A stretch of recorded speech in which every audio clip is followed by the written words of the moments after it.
गणेश जगताप. आपण पाहतात महासंघर्ष न्यूज, हक्कांसाठी निर्भीड लढा. प्रस्तुत गावाकडची माणसं. गावाकडची माणसं या कार्यक्रमाच्या माध्यमातून आपण गावाकडील शैक्षणिक, राजकीय, सामाजिक अशा विविध क्षेत्रातील लोकांच्या मुलाखती घेत असतो. त्यांच्यासोबत चर्चा सत्र आयोजित करतो. या क्षेत्रातील लोकांच्या यशोगाथा आपण आपल्या चॅनलच्या माध्यमातून आपल्या दर्शकांपर्यंत पोहोचवत असतो. असंच एक विशेष व्यक्तिमत्व असलेली व्यक्ती की जी शैक्षणिक क्षेत्रात आजही सातत्याने कार्य करत असलेले आदरणीय गुरुवर्य श्री सेठ जेबी सर यांचं आज आपल्या कार्यक्रमात स्वागत करीत आहोत. सर नमस्कार. नमस्कार. महासंघर्ष न्यूजच्या गावाकडची माणसं या कार्यक्रमामध्ये आपलं स्वागत आहे. धन्यवाद. सर, आमच्या दर्शकांना प्रथम आपली ओळख सांगा. माझे नाव जाफर बाबू शेख. माझे मूळ गाव सह्याद्रीच्या कुशीत वसलेले हरगुडे गाव. एकेकाळी हे गाव गुरुजींचं गाव म्हणून पुणे जिल्ह्यात ओळखलं जात असे. अलीकडे हेच हरगुडे गाव कुडुगुरूंचं गाव म्हणून ओळखलं जातं.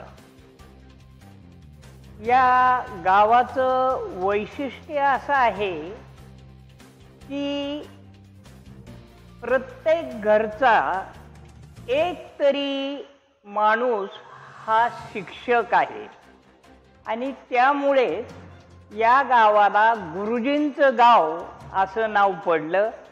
पुढे या गुरुजींच्या नावाबरोबरच कुडुगुरूंचं नाव या गावाला पडलं. तर अशी ही गावाची थोडक्यात मी आपणास ओळख करून देत आहे. सर, आमच्या दर्शकांना आपल्या कुटुंबाबद्दल थोडक्यात माहिती सांगा. माझे कुटुंब एकूण 7 लोकांचे. मी मुलींचाच बाप असल्याने मला 5 मुली आहेत. मी, पत्नी आणि 5 मुली असे 7 लोक माझ्या कुटुंबातले. या मुली सध्या आपापल्या घरी लग्न झाल्यानंतर सुखी व आनंदी आहेत. माझं एक असं ध्येय होतं की मुलींना पायावर उभं करून द्यायचं आणि हे ध्येय मी प्रयत्नाने यशस्वीही केलेलं आहे. माझ्या 2 मुली MA BEd आहेत. 2 मुली BA BD LTC आहेत आणि एक फक्त 11वी आहे. ती शेती व्यवसाय करते. 11वी असलेली. 2 मुली जिल्हा परिषद प्राथमिक शिक्षिका आहेत आणि राहिलेल्या 2 मुली त्यापैकी एक पुणे जिल्हा शिक्षण मंडळमध्ये ग्रंथपाल म्हणून आहे आणि एक मोरोपंत विद्यालय बारामती येथे आहे.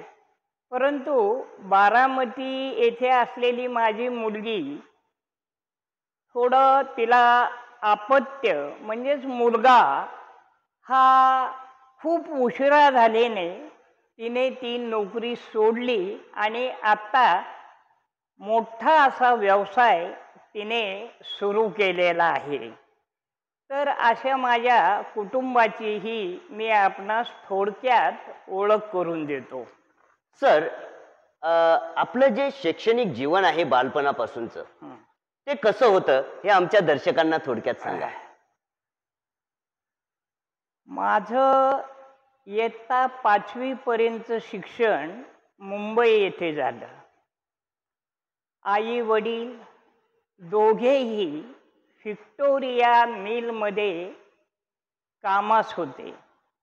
वडील जाबर होते आणि आई वाइंडिंग डिपार्टमेंटला होती. त्यामुळं 5वी पर्यंत अतिशय माझं आनंदी आणि समाधानी शिक्षण मुंबईलाच झालं. पण पुढे असं झालं की सन 1958-59 मध्ये माझे वडील कंपनीत कामाला असतानाच त्यांना, म्हणजे आजच्या भाषेत सांगायचं झालं तर हृदयविकाराचा झटका आला आणि त्यातच त्यांचा मृत्यू झाला. आमच्यावर दुःखाचा डोंगर कोसळला. या दुःखातूनच आईने त्या कंपनीतील नोकरीचा राजीनामा दिला आणि 1959ला आम्ही मूळ गावी म्हणजे हरगुडला आलो आणि तिथून पुढलं मात्र माझं शिक्षण अतिशय प्रतिकूल परिस्थितीत झालं. अक्षरशः मी हरगुडच्या गल्ली बोळातून बटर असा आवाज करून बटर विकलेली आहेत. त्याच्यातून जे 4 पैसे मला मिळत असत त्यातून मी शैक्षणिक साहित्य घेत असे. पुढे थोडासा आमच्या जीवनात बदल होत गेला. माझ्या आईने त्यावेळेला काय केलं की माझा पती हा कंपनीमध्येच मृत्यू पावलेला आहे, त्या मृत्यूला जबाबदार कंपनी आहे म्हणून कंपनीवरती केस केली आणि 1 वर्षानंतर माझ्या आईच्या त्या केसचा निकाल बाजूने लागला. पुढे आईला हयातभर पेन्शन मिळाली कंपनीकडून आणि मला मॅट्रिकपर्यंत शैक्षणिक पेन्शन सुरू केली. आता त्यावेळेला करार केलेला होता कंपनीने माझ्या आईशी की तुझा मुलगा मॅट्रिक झाल्यानंतर आम्ही कंपनीत कामाला घेऊ. करारावर कंपनीच्या आणि माझ्या आईची सही झाली आणि आम्ही थोडासा आमच्या जीवनातला बदल जो प्रतिकूल होता तो हळूहळू कमी होऊ लागला. पुढे 7वी पर्यंत शिक्षण, 6वी 7वी पर्यंत शिक्षण हरगुडे गावात प्राथमिक शाळेत माझं झालं. 7वी उत्तीर्ण झाल्यानंतर हरगुडे गावापासून 3 किलोमीटर अंतरावर असलेलं परिंचे हे गाव, त्या ठिकाणी रयत शिक्षण संस्थेचं कर्मवीर भाऊराव पाटील यांचं हायस्कूल होतं. त्या हायस्कूलमध्ये प्रवेश घेतला. 8वी ते 11वी पर्यंत त्या ठिकाणी मी माझं शिक्षण घेतलं. 11वीला खूप चांगली मार्क्स मिळाली.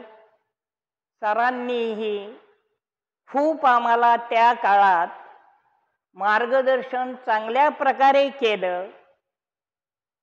हे श्रेय मी त्या काळच्या शिक्षकांना देऊ इच्छितो. पुढे कंपनीच्या करारानुसार मला आईने कंपनीत घेऊन जाण्याचं ठरवलं. आम्ही गेलो. ठरल्याप्रमाणे कंपनीने सुरुवातीला 2 वर्षाचं आम्ही तुझ्या मुलाला ट्रेनिंग देऊ आणि स्टायपंड म्हणून 165 रुपये दरमहा देऊ. आता हे 1965 सालची घटना. आता आईलाही बरं वाटलं, मलाही बरं वाटलं की थोडंफार आणखी आपल्याला उत्पन्नाचा मार्ग मोकळा झालेला आहे. कंपनीने आणखी एक अट टाकलेली होती की तुला तर हे ट्रेनिंग घ्यावं लागेल मॉर्निंग शिफ्टला, सकाळी 7:30 ते 3:30 आणि दुपारी मात्र तुला कॉलेज करावं लागेल. आता प्रॉब्लेम असा झाला की त्या काळी माझं राहण्याचं ठिकाण, कंपनीत नोकरी ट्रेनिंग घ्यायचं ठिकाण आणि कॉलेजला संध्याकाळी जायचं ठिकाण, या 3 याच्यामध्ये खूप अंतर होतं. मला ते वयाच्या मानाने थोडं कठीण होऊ लागलं आणि मी आईला पत्र लिहिलं की मला हे जमणं अशक्य आहे, कोणतं तरी मी एक काम करेन. मग आई लगेच मुंबईला आली, त्या साहेबांच्याकडे गेली आणि म्हटली की तुम्ही ह्या 2 पैकी एक कोणतं तरी काम त्याला दिलं तर फार चांगलं होईल. नाही म्हणले, आपण जे ॲग्रीमेंट केलेलं आहे त्याच्यात आम्ही बदल करणार नाही. आणि मग आईने निर्णय घेतला की ठीक आहे, मला तुमची ट्रेनिंगची आवश्यकता नाही, कॉलेजचीही नाही, मी माझ्या मुलाला परत गावी घेऊन जाते. आणि आम्ही तिथून निघालो. आता तोपर्यंत ऑगस्ट महिना उजाडलेला होता सर. आता मी, माझी आई आणि गावातले एक त्यावेळेचे धनंजय गुरुजी म्हणून होते, ते गांधी ट्रेनिंगला होते, त्यांना ही माहिती दिली आणि आम्ही कॉलेजचे दरवाजे धुंडू लागलो. परंतु ऑगस्टमध्ये सगळीकडे ॲडमिशन क्लोज झालेलं होतं. मग आता काय करायचं? तर त्या काळी थोरले जे आमचे कुलगुरू डॉक्टर राम ताकवले आणि डॉक्टर MG ताकवले यांचे बंधू डॉक्टर श्याम, की जे आज हयात नाहीत, परंतु त्यांनी इतकं आम्हाला सहकार्य केलं की त्यांचं नाव श्याम आणि अगदी कुटुंबातल्याप्रमाणे ते माझ्यावर जेव्हापाड प्रेम करत असत. ते म्हणले तू काळजी करू नकोस, आपण प्रयत्न करून तुला PD साठी ॲडमिशन घेऊन देऊ. आता त्यावेळेला त्यांचे थोरले बंधू हे डीन, फिजिक्सचे डीन म्हणून पुणे विद्यापीठात होते. आता ते म्हटले, त्यांना आम्ही दादा म्हणत असू, ते म्हणले दादांच्याकडे जाण्यापूर्वी आपण SP कॉलेजला जाऊ, तिथं बापट प्रिन्सिपॉल आहे, त्यांची माझी साधारण ओळख आहे. तर त्या ठिकाणी आम्ही गेलो, आई बरोबर होती आणि जे माझ्याबरोबर तिसरे धनंजय गुरुजी होते त्यांना सांगितलं आता तुम्ही तुमच्या मार्गी जा. मग त्यांच्या केबिनमध्ये गेलो प्रिन्सिपॉलच्या, नमस्कार वगैरे आम्ही घातला आणि प्रिन्सिपॉलनी श्यामला, म्हणजे मी त्यांना आप्पा म्हणत असे, की बोला ताकवले काय आज काम काढलं. त्यांनी सर्व माझी हिस्ट्री सांगितली आणि ठीक आहे म्हटले, तुम्हाला ॲडमिशन या ठिकाणी मिळेल, पण एका अटीवरती की पाठीमागला बॅकलॉग या मुलाने संपूर्ण भरून काढला पाहिजे. मी तयारी दाखवली आणि ॲडमिशन घेतलं. त्यावेळेला किती रुपये 35 ती साल कोणतं? हा 1965. 1965चा काळ आहे हा सर. तर ॲडमिशन घेतलं, फी भरली आणि बाहेर आलो. आता हे जे डॉक्टर श्याम म्हणजे आप्पा, त्यांनी मला एक मार्ग सुचवला की तू नुसतं प्री डिग्री करू नकोस, तर या कॉलेजच्याच पाठीमागं BEd कॉलेज आहे आणि त्यालाच कनेक्ट STCचा कोर्स त्या ठिकाणी सुरू आहे. तुला दोन्ही जमेल का सांग. मी हो म्हटलो. मग पुन्हा आणखी त्या STC ज्या ठिकाणी कोर्सेस चालू होता त्या ठिकाणी गेलो. तिथल्या प्राचार्यांची गाठ घेतली. त्यांनी मला प्रवेश दिला. सगळा दोन्हीकडला बॅकलॉग भरून काढला आणि मग मी STC परीक्षा उत्तीर्ण झालो. कारण मॅट्रिकला गुण हे चांगल्यापैकी मला मिळालेले होते. आणि खरोखरच मला आनंद वाटतो की इतक्या धावपळीमध्ये मी STCला फर्स्ट क्लास मिळवला. माझं संपूर्ण लेसन्स नूतन मराठी विद्यालय पुणे या ठिकाणी संपूर्ण प्रॅक्टिकल झालं. त्याच ठिकाणी मला लेसन्स घेण्यासाठी जावं लागत होतं. आता पुढे STC झालो कारण त्यावेळेला फक्त हा 1 वर्षाचा कोर्स होता. Secondary teacher certificate. आता म्हटलं थोडी आपली एक बाजू आता भक्कम झालेली आहे. पुढे मग काय झालं, थोडी माझी आईची तब्येत बिघडली आणि दुर्दैवाने मला PDची परीक्षा देता आली नाही. ठीक आहे. तर पुढे आता काय करायचं. मॅट्रिक STC झालो. मॅट्रिक हे पूर्वी कितवी पर्यंत असायचं? 11वी मॅट्रिक होतं. आता 10वी मॅट्रिक असं. हो बरोबर आहे. आता त्यावेळेला नेमकं कोणती आपण दिशा घ्यायची. कारण दिशा निश्चित केल्याशिवाय यशाचं गमक कळत नाही.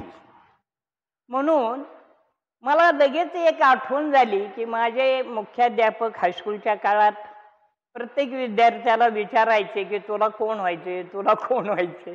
तर मी त्या काळात सांगितलेलं होतं की मला सर माध्यमिक शिक्षक व्हायचे. आणि मी ती दिशा निश्चित केली आणि ठिकठिकाणी जाहिरातीनुसार ॲप्लिकेशन करू लागलो. विशेष म्हणजे सांगण्याची बाब की ज्या शाळेत मी 11वी पर्यंत शिक्षण घेतलं रयतमध्ये, तेच मुख्याध्यापक मला म्हटले की तू परिंचे विद्यालयात ये, तुझी ऑर्डर मी आणतो.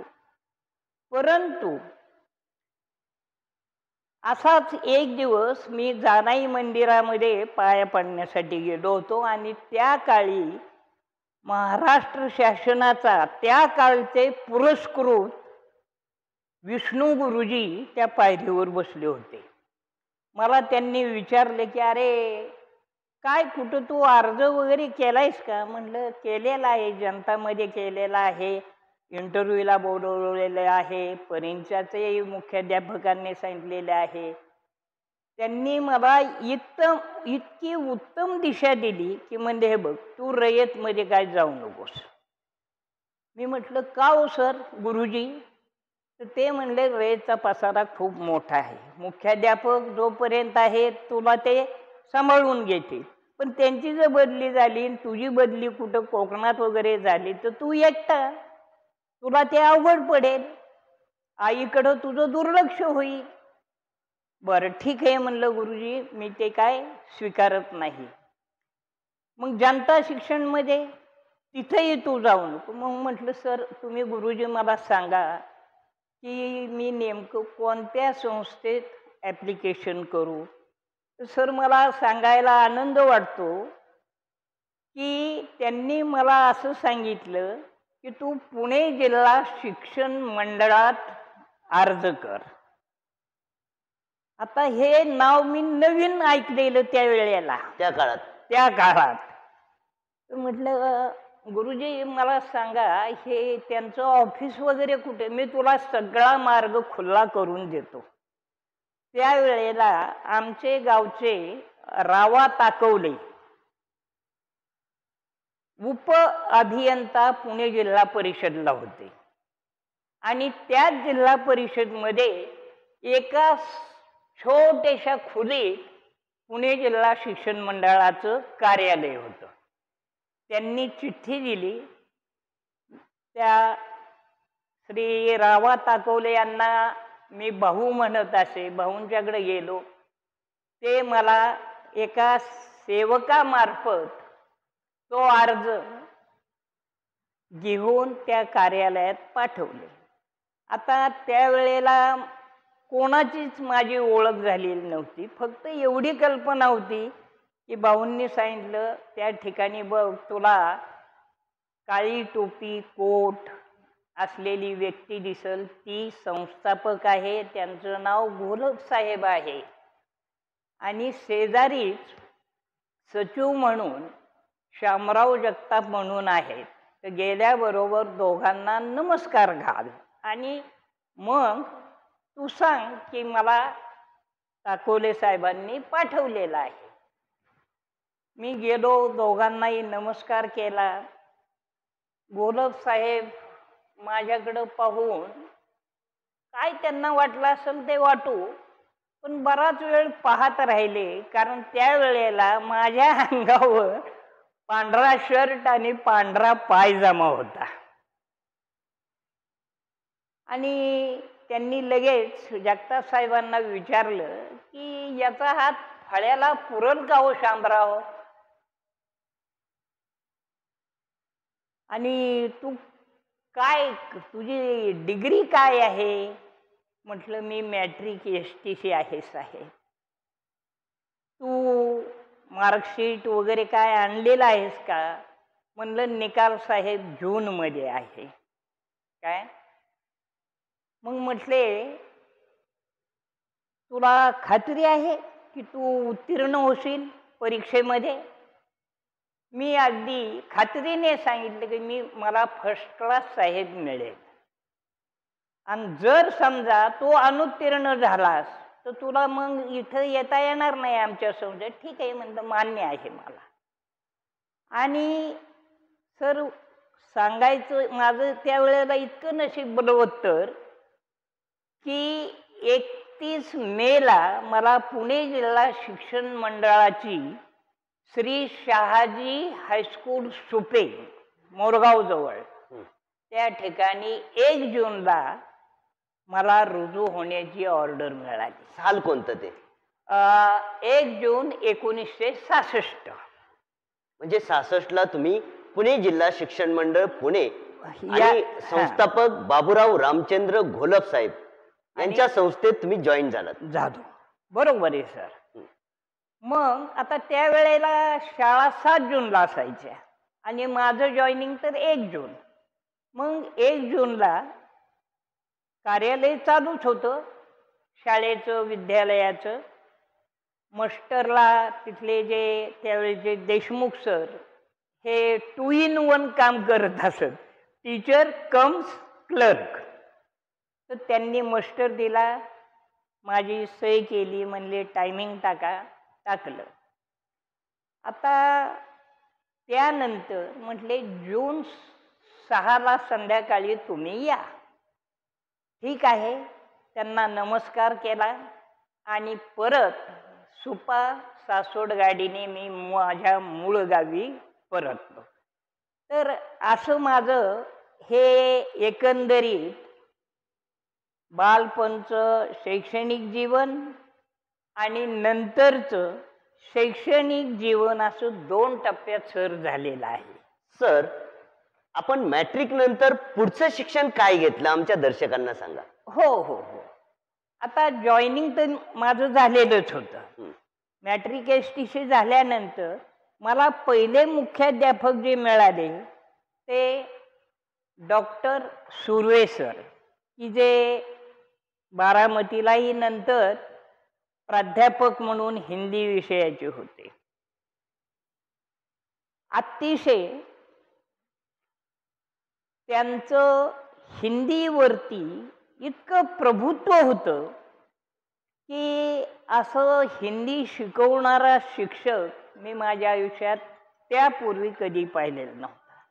मला ते नेहमी म्हणायचे की तुझी STC ला काय मेथड आहे? तर म्हटलं सायन्स आणि इंग्लिश. पण हे बघ, आता कसं आहे की जरी तुझी मेथड असली सायन्स आणि इंग्रजी, तरी तेच तुला विषय मिळतील असं नाही. पण इंग्रजी तुला आम्ही देऊ आणि सायन्सऐवजी तुला इथं हिंदी शिकवावं लागेल. मग त्यावेळेला 8वी ते 11वीचे वर्ग असायचे सर. मग 8वीचं हिंदी दिलं, इंग्रजी दिलं, 9वीचंही इंग्रजी दिलं. कारण त्यावेळेला STC ला जास्तीत जास्त 9वी पर्यंत शिकवण्याचंच बंधन होतं. मग सर म्हटले की जोपर्यंत विद्यालयांना ट्रेन ग्रॅज्युएट मिळत नाही तोपर्यंत STC किंवा तुमचे TD या लोकांना कोणताही विषय शिकवावा लागणार आहे. मग तू असं कर ना, हिंदी घेऊन BA हो.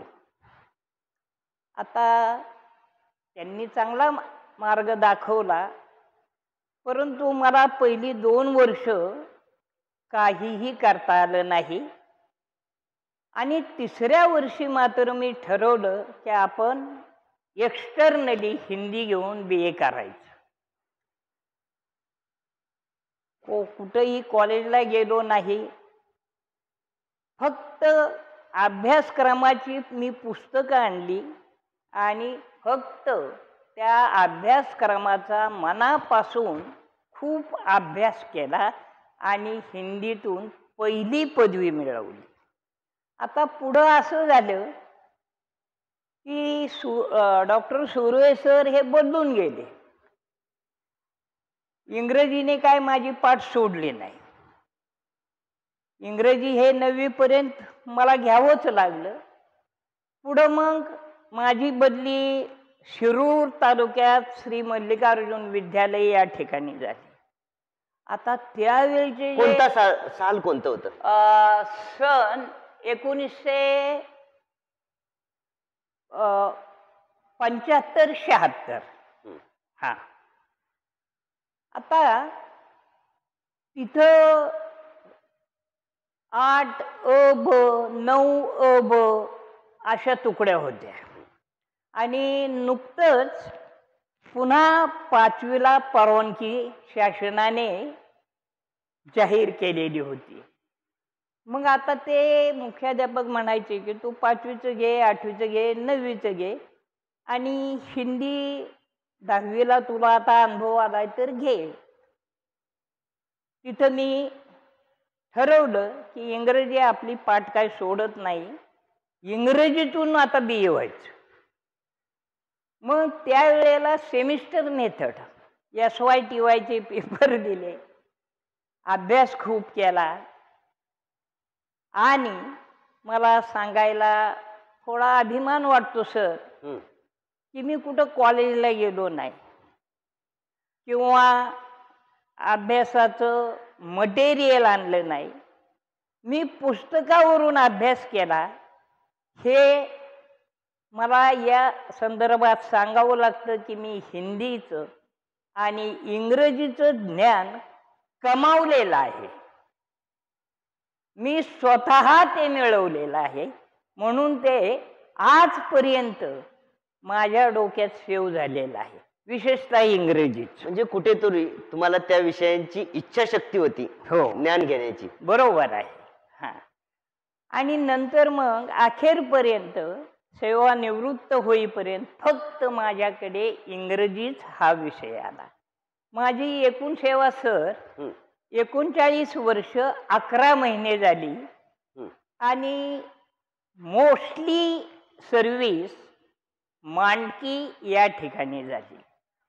मी या मांडकीला कधी विसरणार नाही. Unforgettable Mandki is. मांडकी गावामध्ये सर आपलं जॉईनिंग केव्हा झालं? बरोबर आहे. माझी वानेवाडीवरून बदली सन 1985 मध्ये मांडकी या ठिकाणी झाली. आता त्यावेळेला खिलारे म्हणून या ठिकाणी होते इंग्रजीचे. या पुणे जिल्हा शिक्षण मंडळाचे बरं का सर माझ्यावर अनंत उपकार आहे. माझी जन्मभूमी हरगुडे पण कर्मभूमी पुणे जिल्हा शिक्षण मंडळ आहे. अतिशय मला समजून घेणारी संस्थेतली व्यक्ती म्हणजे जगताप साहेब. त्यांना माझ्या घरची संपूर्ण माहिती होती, कारण ते आमच्या गावाजवळ नाहीचेच होते. ज्या ज्या वेळेला मी त्यांच्याकडे जाई त्या त्या वेळेला ते माझ्या अडचणी सोडवत, माझ्या इच्छेप्रमाणे बदली करत. आणि ही माझी वानेवाडीवरून मानकीची अखेरची बदली होती सर. मला वाटतंय त्यावेळेला 15 जून सन 1985 मी न्यू इंग्लिश स्कूल मांडकी येथे रुजू झालो. पुरंदर तालुक्यातील. पुरंदर तालुक्यात अगदी माझ्या गावाजवळ. डिस्टन्स ओनली 15 किलोमीटर आणि येण्या जाण्यासाठी फक्त अर्धा तास लागत असे. अतिशय सचिव जगताप साहेब यांचे माझ्यावर अनंत उपकार आहेत, गोलब साहेबांचे आहेत. संस्थेविषयी थोडं सांगायचं झालं सर तर ह्या संस्थेचं एक असं वैशिष्ट्य आहे की जेवढे कर्मचारी या संस्थेत आहेत तेवढे कर्मचारी हे गोलब साहेब आणि जगताप साहेब हे माझ्याच कुटुंबातील आहेत असे समजत होते. गोलब साहेबांचं तर काय विचारायला नको, साधी राहणी पण विचारसरणी उच्च असणारे हे व्यक्तिमत्व होतं. अतिशय एकदा असा बिकट प्रसंग आम्हा शिक्षकावर आला सर. 1972चा काळ. शिरूरमध्ये मी होतो, नाव्हरे या ठिकाणी. प्रचंड दुष्काळ. त्यावेळेला पगार हा बँकेकडून मिळत नसे. 3-3 महिन्यांनी 2-2 महिन्यांनी आम्हाला पगार मिळत असे. दुष्काळ असल्यामुळे आमचा दुकानदार, किराणा दुकानदार 2 महिने थांबला, 3 महिने थांबला, 4थ्या महिन्याला किराणा देणं बंद केलं. मोठी समस्या सर आमच्या पुढे उभी राहिली. मुलं 8वी ते 11वीची, नंतर 5वी जोडलेली. गावातल्या लोकांनी एक ठराव केला ग्रामपंचायतीत की सकाळची शाळा घ्या, मुलंही मोठी आहेत. त्यावेळेला मुलं खूप सर मोठे असत, रोजगार करतील. आणि मग मॉर्निंग सुरू केलं. पण पगाराची समस्या काय आमची सुटली नाही. आणि हा म्हणता ही बातमी गोलब साहेबांच्यापर्यंत पोहोचली. एका शाळेची नाही तर अनेक शाळांची हीच समस्या होती. अगदी मी पोटतिडकीने खरं सांगतोय सर, गोलब साहेब माडीवाली कॉलनीमध्ये जे राहत होते ते भाड्याची माडी होती. गहाण ठेवली आमच्या शिक्षकांच्यासाठी आणि त्याच्यातून थोडा थोडा पगार केला. असं विसरू आम्ही गोलब साहेबांना. असं हे व्यक्तिमत्व.